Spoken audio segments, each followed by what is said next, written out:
Bismillahirrahmanirrahim. Assalamualaikum warahmatullahi wabarakatuh. Terima kasih anak-anakku. Alhamdulillah pada kesempatan pagi hari ini kita masih bisa diberi kesempatan untuk melanjutkan kegiatan kita masa pengenalan lingkungan sekolah, yang saat ini kesempatan kita adalah untuk belajar tentang pendidikan karakter, yang nanti saya bawakan bahwa pendidikan karakter ini nanti adalah sebuah sistem atau metode pendidikan yang harus diajarkan di setiap instansi sekolah dengan harapan-harapan tertentu dan tujuan-tujuan tertentu. Yang pertama, alhamdulillah tetap jaga kesehatan. Pesan saya untuk anak-anakku semua agar tidak lupa melaksanakan protokol kesehatan, yaitu dengan sering-sering mencuci tangan, kemudian memakai masker, menjaga jarak, dan tidak keluar rumah untuk hal-hal yang tidak terlalu penting.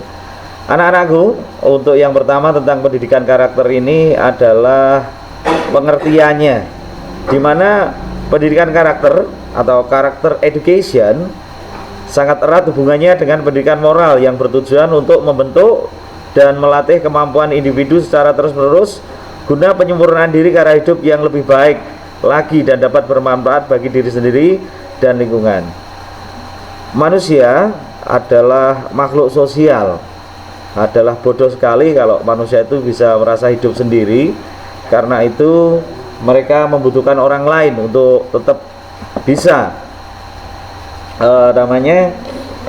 memberikan manfaat kepada orang lain. Itu tujuannya. Jadi pendidikan karakter ini berguna sekali untuk kita, karena pendidikan karakter ini nanti berhubungan dengan kemampuan bersosial atau bermasyarakat. Jadi seperti anak-anakku, pengertian dari pendidikan karakter untuk selanjutnya, pendidikan karakter ini dibagi menjadi 3 hal. Yang pertama adalah pengertiannya dulu yang harus kita pelajari. Tadi untuk awal sudah saya berikan tentang pengertiannya, kemudian fungsinya dan tujuannya. Pengertian pendidikan karakter ini adalah pendidikan karakter, yaitu suatu usaha manusia secara sadar dan terencana untuk mendidik dan memberdayakan potensi peserta didik guna membangun karakter pribadi sehingga dapat menjadi individu yang bermanfaat.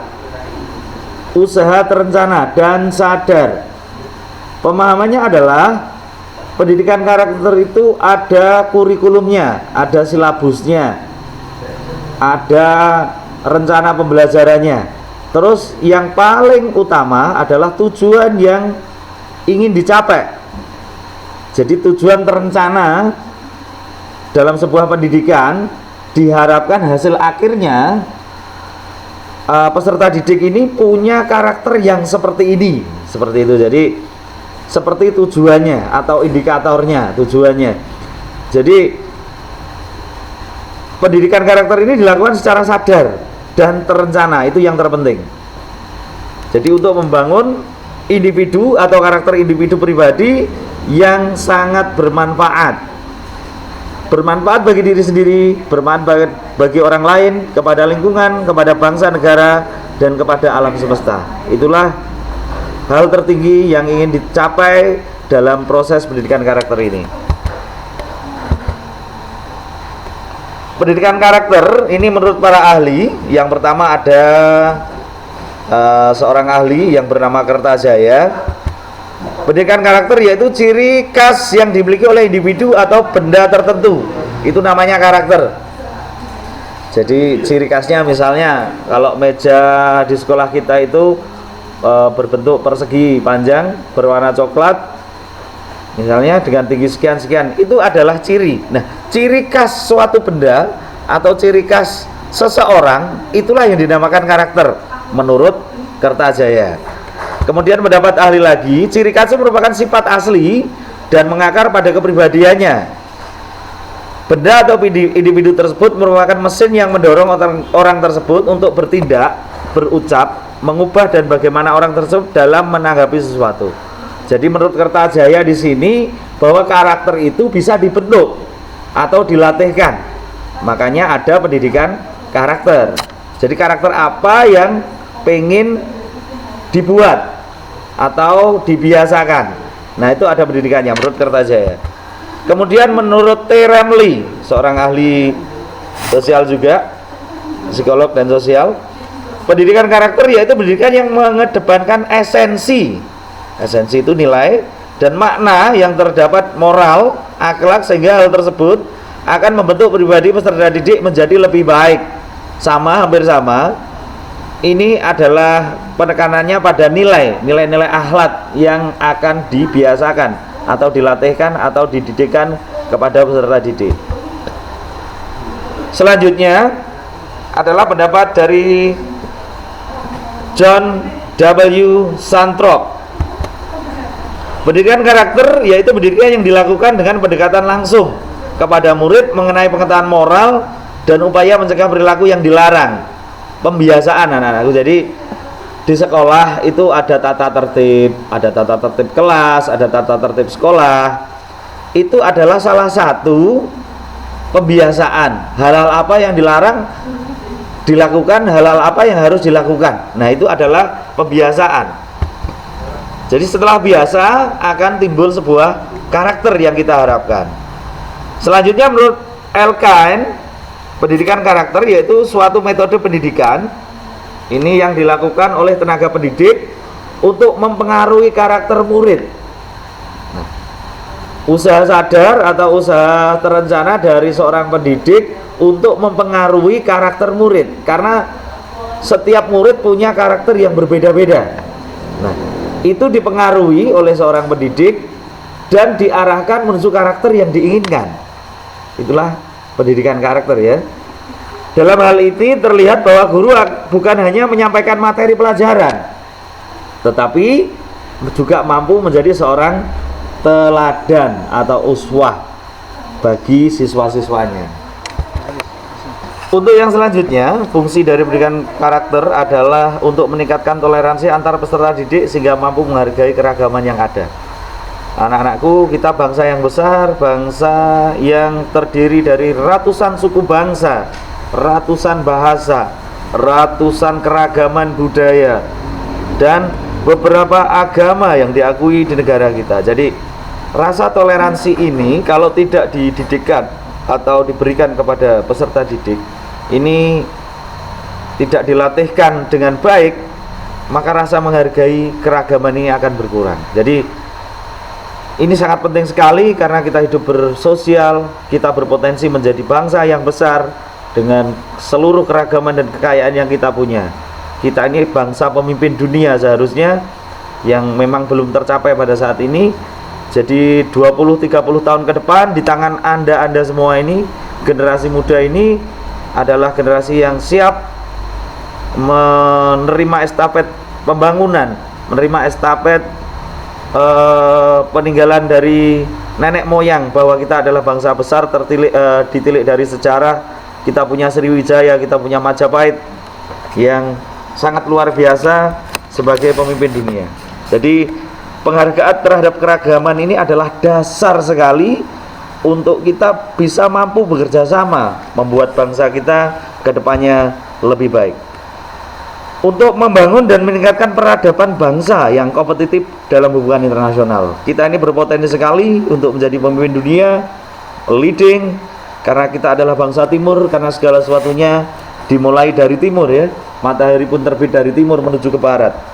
Jadi kita ini seharusnya adalah bangsa yang menjadi barometer atau menjadi ukuran bangsa-bangsa lain di dunia, karena kita adalah bangsa timur. Kita lebih tua dari mereka semua karena kita berada di timur. Kita mendapatkan matahari lebih dulu. Jadi bangsa yang besar seperti kita ini harus ada yang mampu untuk memberikan sumbangsihnya kepada dunia internasional. Inilah bangsa Indonesia yang siap berkompetitif, siap memberikan apapun demi hubungan internasional yang hidup dalam kedamaian dan keindahan hidup di dunia. Tujuan pendidikan karakter pada dasarnya yang pertama adalah religius. Sesuai dengan Pancasila, anak-anakku, religius ini adalah satu hal yang paling utama, karena di sila pertama dari Pancasila adalah ketuhanan yang Maha Esa. Jadi negara kita ini dibentuk dari orang-orang yang percaya terhadap Tuhan. Tidak ada yang tidak percaya terhadap Tuhan. Satu Tuhan, yaitu Tuhan yang Maha Esa, apapun agamanya. Jadi orang-orang yang religius ini yang diharapkan dari pendidikan karakter ini. Kemudian jujur adalah budaya bangsa kita sejak dulu. Sebenarnya bukan hal yang baru bagi kita. Toleransi sudah terbukti dalam literatur sejarah, dalam prasasti. Di zaman Majapahit pun sudah ada beberapa agama, beberapa kepercayaan yang dihormati sebagai agama negara. Disiplin, ini adalah pendidikan yang diharapkan selanjutnya. Kemudian kerja keras, kreatif, mandiri, demokratis, rasa ingin tahu, semangat kebangsaan, cinta tanah air, menghargai prestasi, komunikatif, cinta damai, komunikatif lagi, peduli lingkungan, peduli sosial, tanggung jawab. Anak-anakku, kalau pendidikan karakter ini berhasil, jadilah negara kita ini surga ya. Manusia-manusianya dengan sikap yang seperti itu. Itulah tujuan akhir dari kehidupan kita.